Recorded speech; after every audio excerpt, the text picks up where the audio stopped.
Hello friends, রোশনাই এপিসোডে সবাইকে স্বাগত। আমাদের আজকের পর্বে দেখানো হবে আয়ুষের বাড়িতে এসে রোশনাইকে দিয়ে সব কাজ করিয়ে নিতে প্ল্যান করে বিনা। রোশনাই কি পারবে আয়ুষের মায়ের সব কাজ ঠিকঠাকভাবে করতে? জানতে হলে আমাদের টলি স্টোরি টাইম চ্যানেলে চোখ রাখুন। আয়ুষের মা সবসময় রোশনাইকে খোঁচা দিয়ে কথা বলে, যদিও এগুলো তার শুনতে খারাপ লাগে, তবুও আয়ুষের মুখের দিকে তাকিয়ে রোশনাই সব মুখ বুঝে সহ্য করে নেয়। আয়ুষ রোশনাইকে বলে, আসলে আমি এখানে যদি কিছু বলি তাহলে আমার কথা কেউ শুনবে না, এরা যা ভাববে তাই করবে।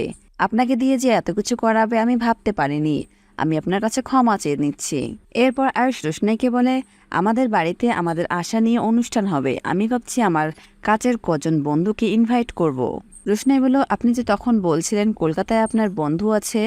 আয়ুষ বলল, হ্যাঁ, কলকাতায় আমি পড়াশোনা করেছি, ওখানে আমার অনেক বন্ধু আছে। তার মধ্যে আমার সবচাইতে প্রিয় বন্ধুটি ভবানীপুরে থাকে, ওর নাম আরণ্যক চ্যাটার্জি। এই কথা শুনে রোশনাইয়ের পায়ের নিচে মাটি যেন সরে যায়, আর মনে মনে ভাবতে লাগলো, তার মানে সেদিন আমি মনে মনে যেটা ভাবছিলাম সেটাই হলো। রোশনাই ভাবতে থাকে, স্যারজি যদি এই অনুষ্ঠানে আসে তাহলে আমি কিভাবে স্যারজির সামনে দাঁড়াবো? স্যারজিও তো আমাকে এভাবে এখানে দেখে নানান প্রশ্ন করবেন। আমি ভাবতে পারছি না কেন বারবার আমার সাথে এরকমটা হয়। আমি যেখানেই যাই ওই মানুষটার নাম সেখানেই থাকে। এরপর দেখানো হয় আয়ুষের বাড়িতে ছেলেরা সব খাবার খাচ্ছে, আর রোশনাই বাকি সব মেয়েদের সাথে দাঁড়িয়ে আছে। তখন আয়ুষের দাদা রোশনাইকে শুনিয়ে বলে, বাকি দুজন বউ কাজ করছে, এখন যদি তুমি ছোট বউ হয়ে কাজ না করো তাহলে কি বাকি দুজন বউয়ের কাজে মন বসবে? তখন বড় বৌদি বলে উঠল, ঠাকুরপো তুমি একদম ভেবো না, ছোট নিজেও কাজ করবে। তখন আয়ুষের মা বলে, আর কতদিন, কবে থেকে কাজ করবে ও? কাজ থেকে ওকে গোয়াল ঘরের কাজে লাগিয়ে দাও। এই কথা শুনে রোশনাই তো পড়ল মহাবিপদে, সে কি করে গোয়াল ঘরে কাজ করবে। এরপর পরদিন সকালে রোশনাইকে গোয়াল ঘরে নিয়ে যাওয়া হয় গরুর দুধ দোয়ানোর জন্য। বিদেশ ফেরত আসা মেয়ে সে নাকি গরুর দুধ দুইবে, এই দৃশ্য দেখার জন্য বাড়ির সকলেই চেয়ে আছে। এরপর আয়ুষ গরুকে ধরে রাখে, আর রোশনাই গরুর মাথায় হাত বুলিয়ে দিয়ে একটা মালা পরিয়ে দেয়। রোশনাই দুই হাত জোর করে গরুকে প্রণাম করে, তারপর সুন্দরভাবে গরুর দুধ দোয়ায়। রোশনাইয়ের দুধ দোয়ানো দেখে সবাই অবাক হয়ে যায়, বিশেষ করে আয়ুষের মা।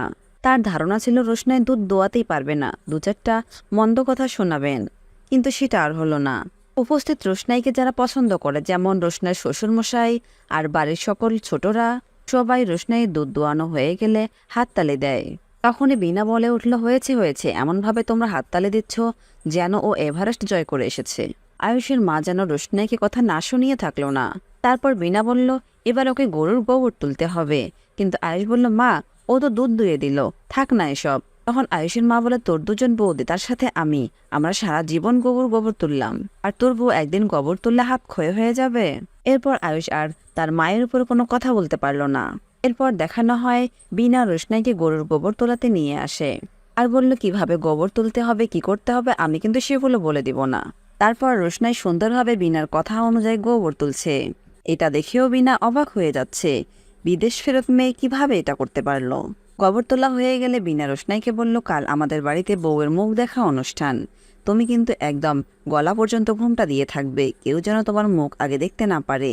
এই কথা শুনে রোশনাইও তো মহা বিপদে, কারণ কালকে তো আরণ্যকও আসবে এই অনুষ্ঠান বাড়িতে। বন্ধুরা, রোশনাই কি আরণ্যকের থেকে নিজেকে আড়াল করতে পারবে? জানতে হলে আমাদের টলি স্টোরি টাইম চ্যানেলের পাশে থাকুন, আর আপনাদের সুন্দর মতামত আমাদের কমেন্ট বক্সে কমেন্ট করে জানাবেন। ধন্যবাদ।